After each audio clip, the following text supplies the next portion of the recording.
Welcome to this edition of Back in History. Mobutu Sese Seko was a military man and one of Congo's leading political figures for several years until his dethronement and death in 1997. Through Patrice Lumumba, Mobutu was brought into the politics of the Congo. When Patrice Lumumba became Prime Minister of Independent Congo, Mobutu was Lumumba's Chief of Security. In this edition of Back in History, we bring to you the story of the life and times of Mobutu Sese Seko and how he assumed power as president of Congo and went on to become the longest-serving president of the country. At birth, he was given the name Joseph Desire Mobutu. No one knew him as Mobutu Sese Seko at the time. Throughout his elementary and tertiary education up to his adult life in the military, he was known and addressed as Joseph Desire Mobutu. Mobutu was born on 14 October 1930. He was educated in missionary schools and began his career in 1949 in the Belgian Congolese army, rising from the position of clerk to the rank of a sergeant major. This was the highest rank open to Africans at the time. While still in the army, Mobutu contributed articles to newspapers in Leopoldville. After his discharge from the army in 1956, he became a reporter for a newspaper known as, quote, The Future, and later became the editor of another leading daily newspaper in the Congo. He was very active in the Congolese media and was known by persons who were avid readers of newspapers in the country. One of the persons that knew him through his activities in the media was Patrice Emery Lumumba. Mobutu then joined Lumumba's party, known at the time as the Congolese National Movement. Lumumba was a die-hard nationalist whose principal mission at the time was to secure independence for Congo. He galvanized the support of his people and inspired them towards self-governance. In that process, Lumumba was frequently arrested by the police on the orders of the Belgian colonial forces. But his determination to secure independence for his people was undaunting. Knowing that he could be arrested at any time by the colonial administrators and kept away in prison, Lumumba then needed a close ally that can be standing in for him whenever he was arrested. Lumumba then found trust and friendship in Mobutu. In 1960, a roundtable conference was scheduled to hold in Brussels to discuss the independence of the Congo, but at this time, Lumumba had been arrested and was in prison. Lumumba had prepared his proposals in advance and in anticipation of this conference, but as noted earlier, he was in prison and could not go for this first and very important conference. Lumumba then sent word to Mobutu to represent him at the Brussels Roundtable Conference and make a presentation of his proposals for the independence of the Congo. Lumumba's lifelong proposal was for a strong centralized Congo as against the decentralized country that was proposed by others. Mobutu represented Lumumba at the conference and dutifully made submissions in support of Lumumba's position. Their relationship thus became stronger than before. In June 1960, Belgium granted independence to the Congo and Patrice Lumumba became its first prime minister. He formed a coalition government with Joseph Kasavubu, who became the first president of independent Congo. Lumumba then appointed Mobutu as Secretary of State for National Defense. This perhaps was owing to Mobutu's military background, having disengaged from the army in the rank of Sergeant Major. Governance then began in the Congo with Lumumba doing his best to interpret and implement his vision for the country. It is reported that Lumumba was a workaholic whose primary preoccupation at the time was the success of the new country. But few days after the grant of independence, Lumumba's government came under serious opposition from forces within and outside the country. Young military officers in the country revolted against Belgian officers who were still in the Congo, and the mutiny later degenerated into an uncontrollable situation and became a serious issue of concern to Lumumba's government. There was also a power struggle between Lumumba and President Joseph Kasavubu, and at some point the power struggle became public and was known by many in the country and outside the country. Their relationship became badly fractured to the point that Lumumba and Kasavubu each ordered Mobutu to arrest the other. As Army Chief of Staff, Mobutu came under great pressure from multiple sources within and outside the country.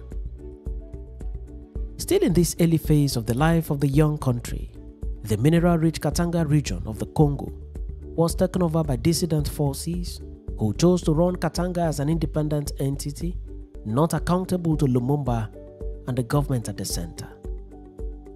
This was a really troubling moment for Patrice Lumumba, who did his best to return normalcy to the country, but the more he tried, the more the situation became bad. The chaotic situation in the country continued, and no one knew when it was going to end. On 14 September 1960, Mobutu launched a bloodless coup, declaring both Kasavubu and Lumumba to be, quote, neutralized, and established a new government of university graduates and the College of Commissioners General.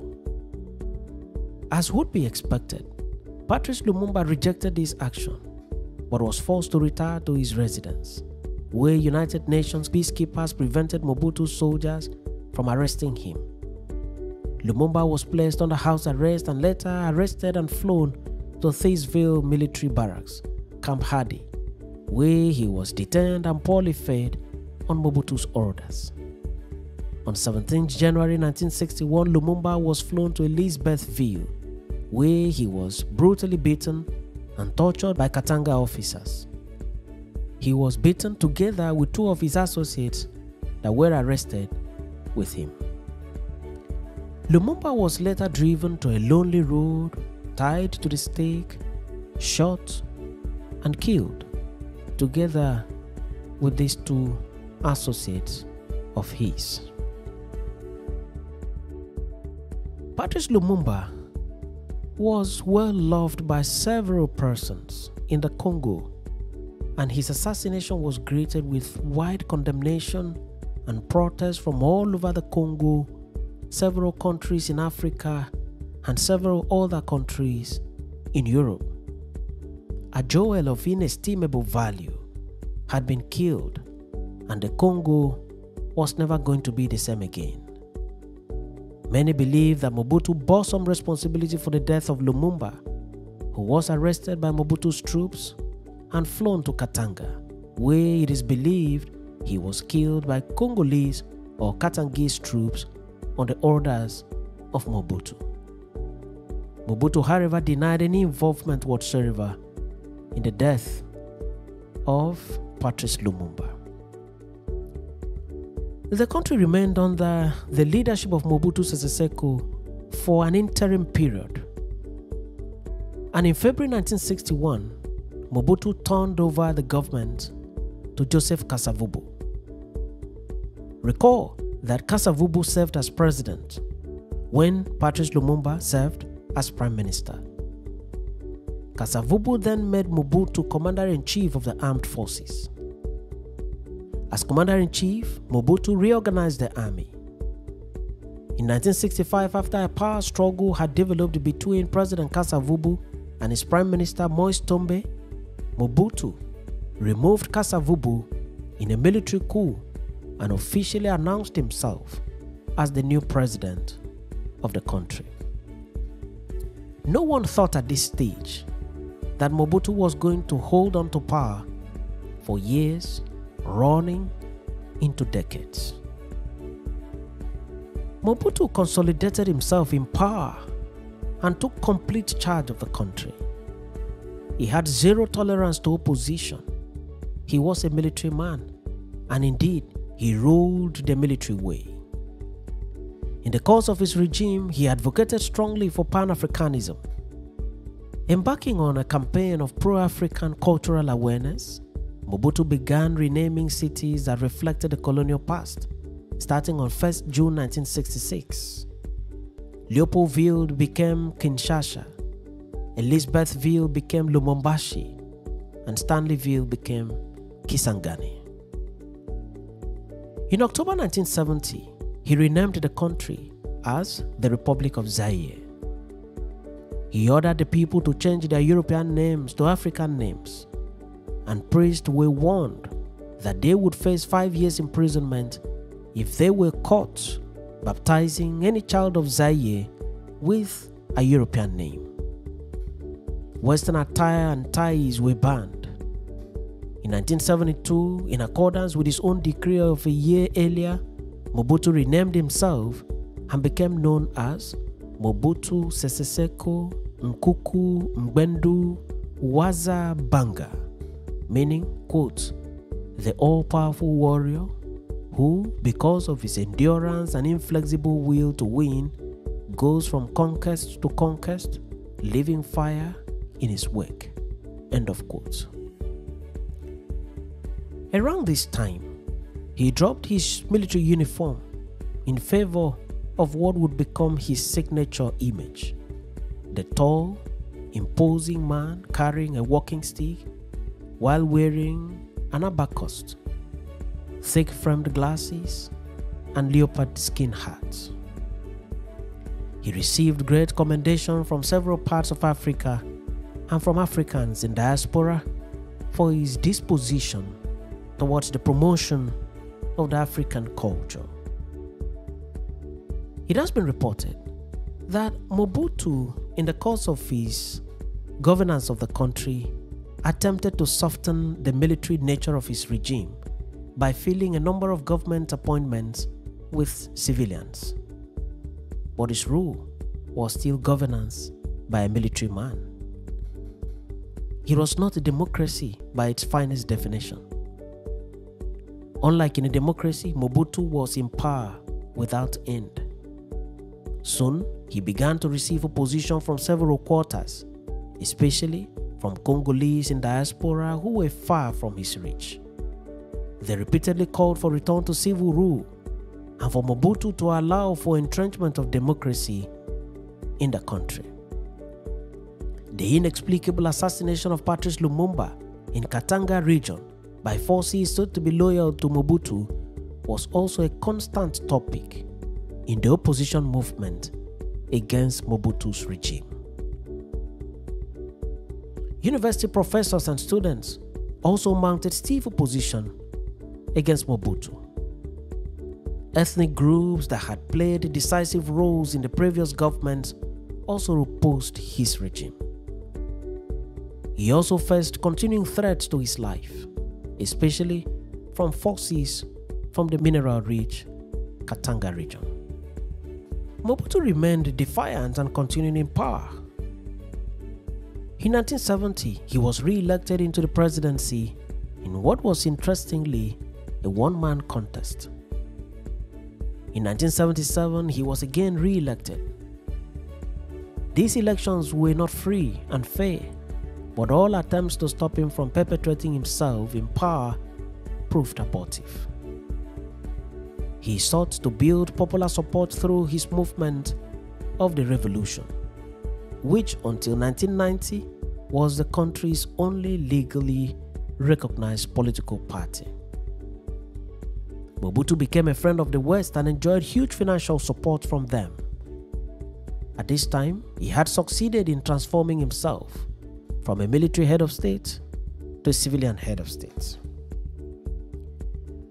Mobutu received strong support, military, diplomatic, and economic, from the United States of America, France, and Belgium, who believed that he was a strong opponent of communism in Francophone Africa.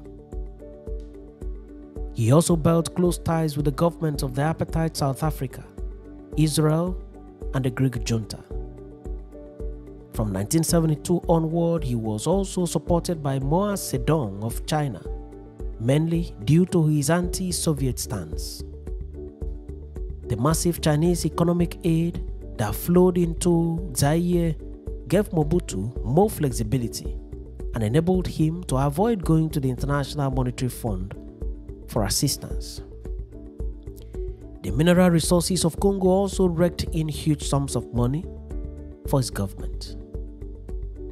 Over the years, Mobutu had amassed so much wealth and became one of the richest rulers in Africa. The Cold War eventually dealt a blow on Mobutu's government. Countries that were consistent in providing financial support to him could not do so again.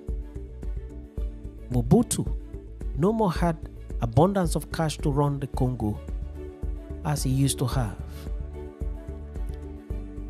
By early 1990, there was serious economic deterioration in the Congo. There were instances of unrest from several parts of the country. At this point, anything could happen, and Mobutu had no option than to go into coalition with his perennial opponents. Mobutu remained in power even as he was yearly advancing in age, with not much of the power and energy he was known for. Despite this, Mobutu held on to power and continued to pull the shots in Zaire. In early 1997, Mobutu's rule began to take a plunge, with Mobutu facing more opposition from home and from forces outside the Congo. It is reported that persons like President Yoweri Museveni of Uganda and the then Rwandan Minister of Defense Paul Kagame joined forces with the locals under the rebel leadership of Laurent Desire Kabila and also provided logistical support to oppose Mobutu's continued stay in power. They launched repeated attacks aimed at overthrowing Mobutu. The rebels advanced gradually into the west of the Zaire and finally entered Kinshasa, the capital of Zaire. Burundi and Angola also supported the growing rebellion. It is also reported that some countries with interest in the mineral resources of Zaire secretly gave support to the rebel forces to assist in their fight for the overthrow of Mobutu. Mobutu had been in power for too long and had lost the support of his trusted generals and allies, who ordinarily would have deployed troops to push back and possibly overthrow the rebels. But this time around, the situation was different. The generals were not ready to fight. Some of them began to sneak out of the Congo one by one in the cover of the night, while also advising Mobutu to negotiate with the rebels for possible amicable exits from power. At this point, Mobutu was already ailing with prostate cancer. He was already weak and could not coordinate the needed resistance. By mid-1997, Kabila's forces resumed their advance, and the remains of Mobutu's army offered almost no resistance. Mobutu himself had seen clearly that his government was falling and falling rapidly. A peace talk was suggested, and indeed it was held, with President Nelson Mandela of South Africa as the mediator. The peace talk was held on board a South African Navy ship, with Kabila and Mobutu in attendance. Mandela did his best to broker peace, but the two warring personalities could not agree. Tension in the Congo then continued and kept building rapidly and by the day. On 16th May 1997, Mobutu fled into exile, and on becoming aware of this, Kabila's forces, known as the Alliance of Democratic Forces for the Liberation of Congo and Zaire, proclaimed victory the next day. On 23rd May 1997, Zaire was renamed the Democratic Republic of the Congo by Joseph Kabila. Mobutu first fled to take residence in one of his luxurious mansions that was built by him in the jungle. This mansion had everything, including an airport for planes to land. From there, he went into temporary exile in Togo until President Nazingbe Yadema insisted that Mobutu should leave the country. Mobutu left Togo and moved to Rabat, Morocco, where he lived in another of his luxury mansions till 7th September 1997, when he died of prostate cancer at the age of 66. Mobutu Sese Seko is buried in Rabat, Morocco.